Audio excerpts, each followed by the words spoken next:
ప్రకాశం జిల్లాలో సిద్ధా రాఘవరావుకి ప్రత్యేకమైన పేరుంది. రాజకీయాలకు సంబంధించి ఆయన గతంలో టీడీపీకి సంబంధించి 2014లో దర్శ నుంచి గెలుపొంది అక్కడి నుంచి మంత్రిగా పనిచేశారు. ఆ తర్వాత కొన్ని రాజకీయ కారణాల వల్ల 2019లో టీడీపీ ఓడిపోవటం, అక్కడ వైసీపీ అధికారంలో రావడంతో కొన్ని రోజులకి ఆయన అక్కడి నుంచి వైదొలిగి టీడీపీకి రాజీనామా చేసి తిరిగి వైఎస్ఆర్ కాంగ్రెస్ పార్టీలో చేరారు. వైఎస్ఆర్ కాంగ్రెస్ పార్టీలో కీలకంగా ఉన్నారు. కీలకంగా ఉండి జిల్లాకి సంబంధించి రాజకీయ కార్యక్రమాల్లో ఆయన అన్నింటిలోనూ పార్టిసిపేట్ చేస్తూ వచ్చారు.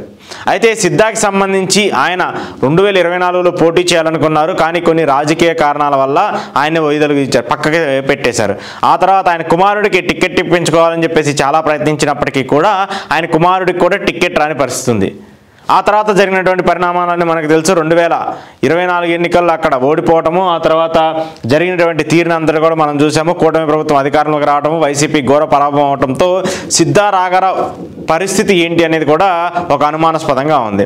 ఆయన కనీసం ఎంపీగా పోటీ చేయాలని చెప్పేసి ప్రయత్నించినప్పటికీ కూడా ఎక్కడా కూడా ఆ సహకారం పార్టీ నుంచి అందట్లేదు.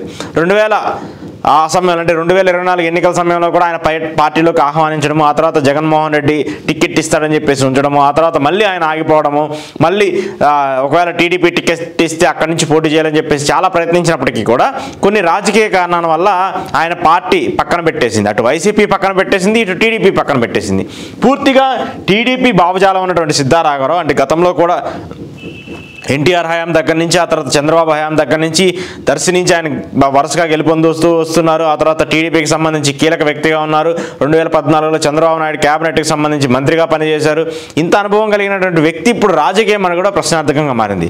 సో మళ్ళీ ఇక్కడ కూటమి ప్రభుత్వం అధికారంలోకి రావడంతో, చంద్రబాబుతో సన్నిహిత సంబంధాలు ఉండడంతో, లోకేష్తో సన్నిహిత సంబంధాలు ఉండడంతో ఆయన కంటే కూడా ఆయన కుమారుడి రాజకీయ భవిష్యత్తు పైన సిద్ధా రాఘవరావు పూర్తిగా దృష్టి పెట్టారు.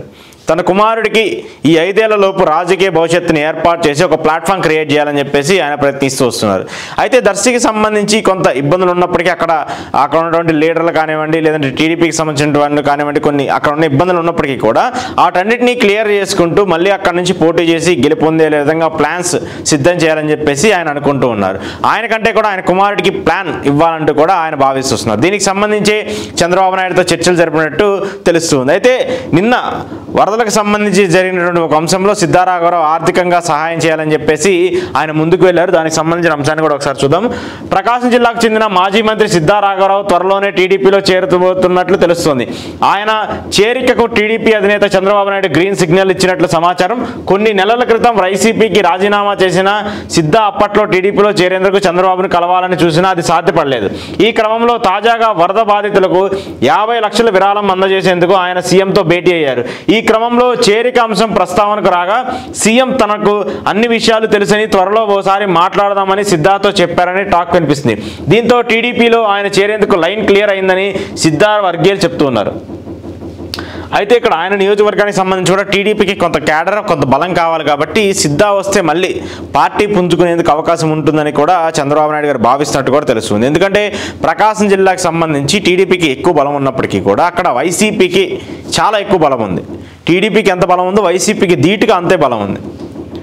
సామాజిక వర్గాల ప్రకారము అక్కడ ఉన్నటువంటి పరిస్థితుల ప్రకారం సిద్ధా రాఘవరావు అయితే ఆ నియోజకవర్గానికి సరిపోతారంటూ కూడా భావిస్తూ వస్తుంది. అయితే 2024 ఎన్నికల సమయంలో కూడా ఆయన ఎంపీగా పోటీ చేయించాలని చెప్పేసి, లేదు ఎమ్మెల్యేగా పోటీ చేయించాలని చెప్పేసి, లేదంటే అక్కడి నుంచి మార్చాలని చెప్పేసి చాలా ప్రతిపాదనలు వచ్చినప్పటికీ కూడా అక్కడ అవన్నీ సాధ్యపడలేదు. సో ఇప్పుడు రాజకీయంలో నిలబడాలంటే, రాజకీయ భవిష్యత్తు ఉండాలంటే ఖచ్చితంగా ఆయన మళ్ళీ తిరిగి టీడీపీలోకి వెళ్ళాలని చెప్పేసి ఆయన నిర్ణయించుకున్నట్టు తెలుస్తుంది. దానికి సంబంధించి ఆయన కార్యకర్తలతో, ఆయన వర్గీయులతో కూడా మాట్లాడుకొని ఒక అంచనాకు వచ్చినట్టు తెలుస్తుంది. ఏ క్షణమైనా సిద్ధా రాఘవరావు టీడీపీ కండువా కప్పుకోబోతున్నారు అనేది మాత్రం ఖచ్చితంగా మనకు అర్థమవుతుంది. ఆయన కంటే కూడా ఇప్పుడు ఈ రాజకీయ ప్రస్థానం, ఈ రాజకీయ భవిష్యత్తు ఆయన కుమారుడికి చాలా ఇంపార్టెంట్ అని కూడా అందరూ భావిస్తున్నటువంటి నేపథ్యంలో సిద్ధా రాఘవరావు త్వరలోనే టీడీపీలో చేరబోతున్నట్టు సమాచారం అంతా ఉంది.